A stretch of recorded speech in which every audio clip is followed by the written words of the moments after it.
Okay, so we have been factoring. We started out with greatest common factor, which no matter what problem I give you, that has to be your first step. So we always do greatest common factor first.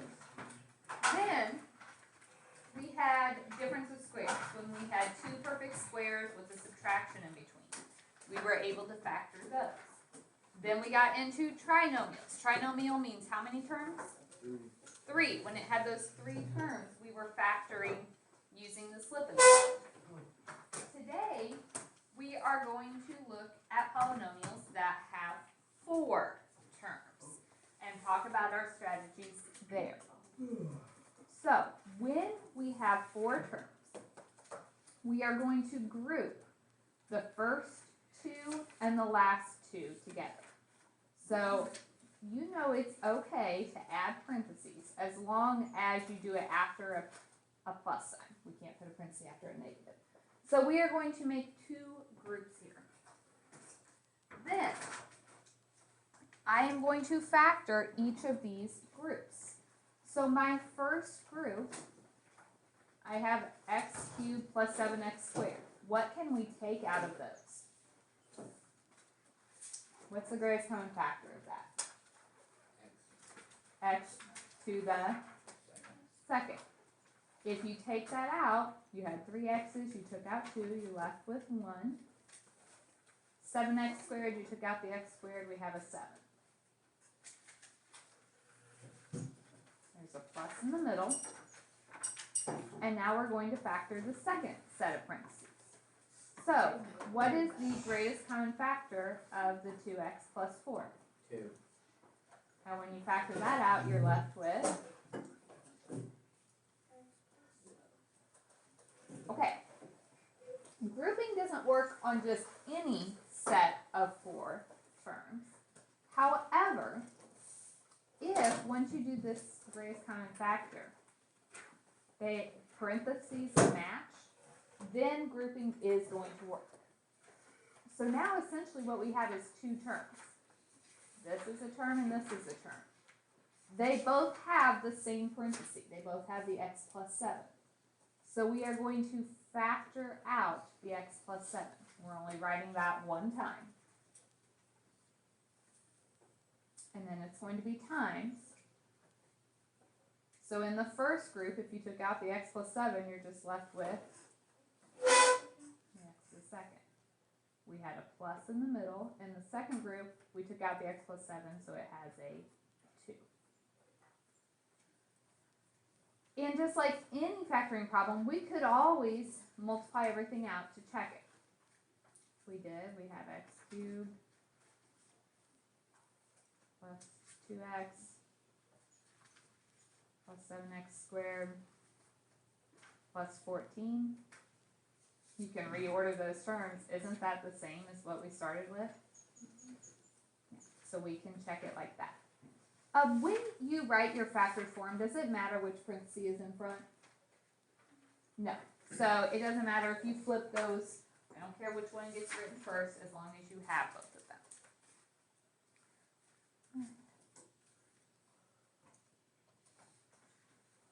Any questions on that first example?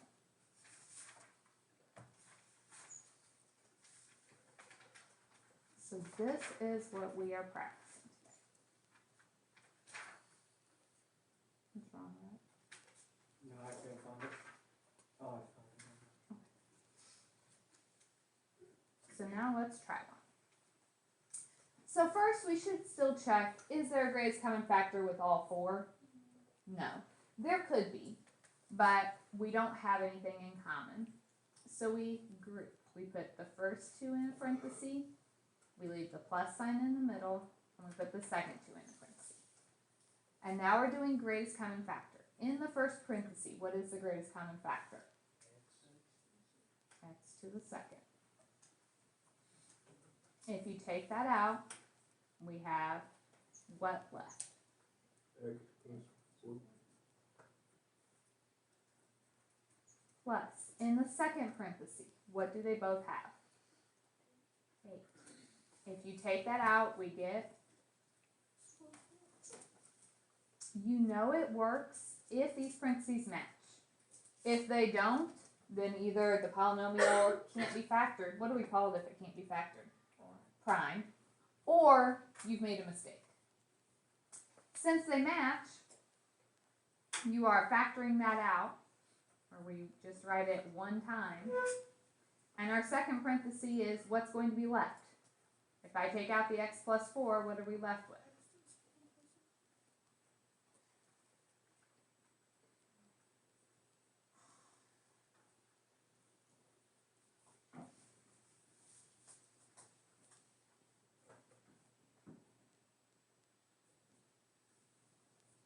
Number 3, you have to be a little more careful. If I just add parentheses here and here, I've actually changed my problem. Because the rules with a negative say I would have to distribute that negative, and then it becomes a negative 8w and a positive 40, which is different than what we started with. When you have a negative, I'm rewriting it because I don't have enough room. We know minus is the same thing as plus a negative 8w. So before you add your parentheses, you need to make that a plus. It always has to be an addition sign between the two parentheses to start with. So I had to make it a negative 8. The first parenthesis, what can we take out? 2 to the second. And that would leave us with... Alright, the second parenthesis, I need it to match. So I really need this to be a positive w. So what should I take out? We take out the negative 8. Negative 8w divided by negative 8 is a positive. Negative 40 divided by negative 8 is a positive 5. No, because I just made this original. So now we look, they both have w plus 5. So to finish, we are factoring that out. So you write the w plus 5 once,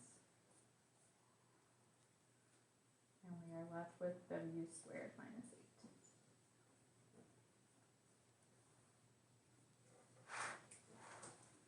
I want you guys to try number 5.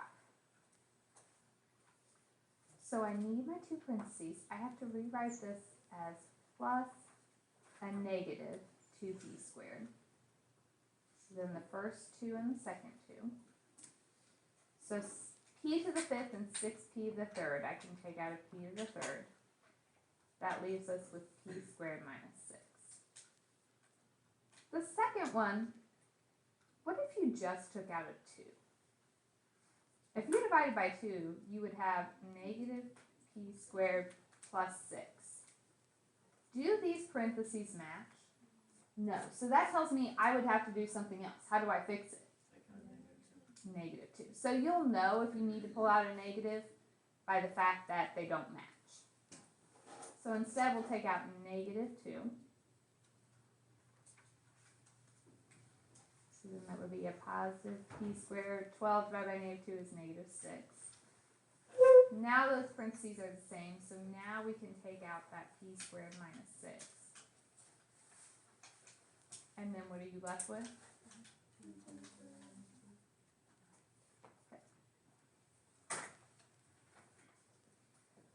I want to try some, all of these, the first term was just a coefficient of 1. So let's do some with a few more numbers. So same process, let's go to number 7.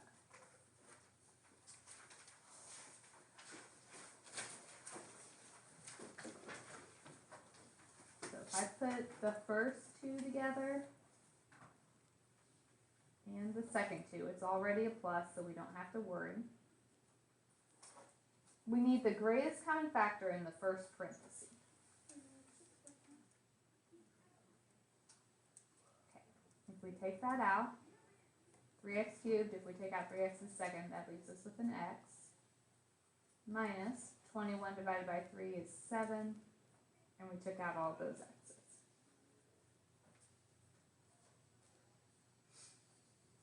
Next parenthesis we can take out, and that leaves us with x minus 28 divided by 4 is 7. So my parentheses match. So then we can pull out that x minus 7. And the stuff left is 3x squared plus 4. Alright, you guys try 9 and 11. Are still struggling a bit, so let's talk through it. We have 4 different terms, so we need to put them in groups. Before you do anything, you have to make this plus a negative 6, because you cannot put a parenthesis after a negative. So now you are looking for the greatest common factor. It doesn't mean you have to take out the whole coefficient, but if I'm looking at both a 16 and an 8, what number divides both of those things? 4 or 8, and so we go with the bigger one, so we'll go with 8. Variable wise, you take out the smaller power, so that's a squared. So when we're factoring it out, greatest common factor is just dividing. So 16 divided by 8 is 2. We had 3 8's, we took out 2, so there's 1 left. 8 divided by 8 is 1, and we took out all of the 8's. The second parenthesis, I need them to match. So do I need to pull out a positive or a negative number? A negative. Negative 6 and negative 3. What do they have in common? 3. So negative 6 divided by negative 3 is a positive 2a. Negative 3 divided by negative 3 is a positive 1. And then you check. If these parentheses are not the same, then we need to go back and double check ourselves. If they match, then we're on the right track. So then you can just take out that parenthesis, and you're left with the 8a squared minus 3.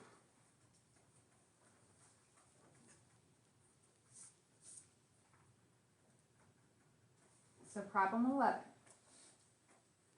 2 parentheses. It's already a plus, so we don't have to worry about that. So I'm looking 8 and 12. What number divides both of those? And they both have an x.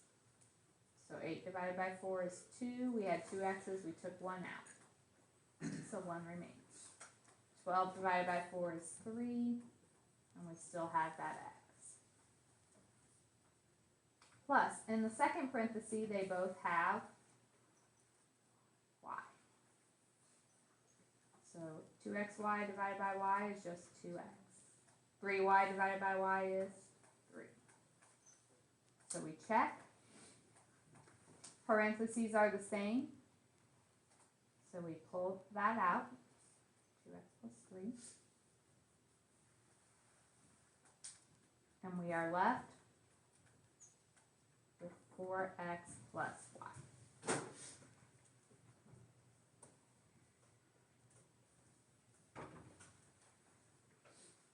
One last problem. This one doesn't have any numbers at all. So when we group, what can you take out of the first ones? You had 3 a's, you took 2 out, so 1's left. A squared b, so the b is left. Plus, in this one, you can only take out a b. What if we couldn't take out anything? What would we put? So that little parenthesis is prime. For our purposes, in order to see if the problem would be able to be completed, you would just put a 1 there. So now our parentheses match. So we can take out the a plus b, and we're left with a squared plus b. So I want to give you guys time to practice this now and ask questions if you're having trouble.